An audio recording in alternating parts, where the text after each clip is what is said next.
పవన్ కళ్యాణ్ పవన్ కళ్యాణ్ మీద ఒక కేసు వేసినప్పుడు పవన్ కళ్యాణ్ అనేటువంటి వ్యక్తి బాధ్యతారహితమైనటువంటి ఆరోపణలతో 30,000 మంది అమ్మాయిలు మిస్ అయిపోయినారు. ఈ 30,000 మంది అమ్మాయిలు మిస్ అవ్వడానికి కారణం ఆంధ్రప్రదేశ్ రాష్ట్రంలో ఉన్న ప్రతి వాలంటీరు.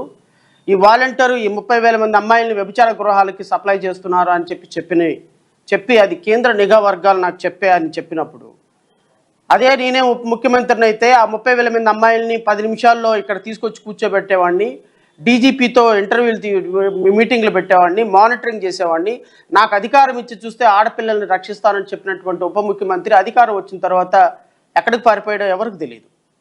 మరి 30,000 మంది అమ్మాయిలు మిస్ అయినటువంటి అమ్మాయిలని ఎంతమంది అమ్మాయిలని తీసుకొచ్చి తల్లిదండ్రులకు అప్పగిచ్చాడు ఎవరికి తెలియదు. సో ఖచ్చితంగా ఆయన ఉప ముఖ్యమంత్రి అయ్యాడు కాబట్టి ఖచ్చితంగా నేను ప్రశ్నిస్తా. ఖచ్చితంగా మీరు చెప్పినటువంటి మాట నిలబెట్టుకోలేదు కాబట్టి రాజకీయ పార్టీగా ప్రశ్నిస్తాం. ఖచ్చితంగా ఒక 2,30,000 మంది 50 మంది ఇంట్లో సేవ చేసినటువంటి వాలంటీర్లని ప్రాస్టిట్యూట్ హోమ్స్ నడుపుతున్నారు, మీరు వీళ్ళందరినీ తీసుకెళ్లి వ్యభిచార గృహంలో పడేస్తున్నారని డిగ్రీలు చదివినటువంటి పిల్లలు, సోషల్ సర్వీస్ చేసేటువంటి పిల్లల గురించి నువ్వు బాధ్యతారహితమైన ప్రకటన చేసినప్పుడు ఖచ్చితంగా నేను ప్రశ్నిస్తా. మరి ఆ 30,000 మంది అమ్మాయిలు ఎక్కడ ఉన్నారో తీసుకొచ్చి ఇవ్వాల్సినటువంటి బాధ్యత నీ మీద ఉంటుంది.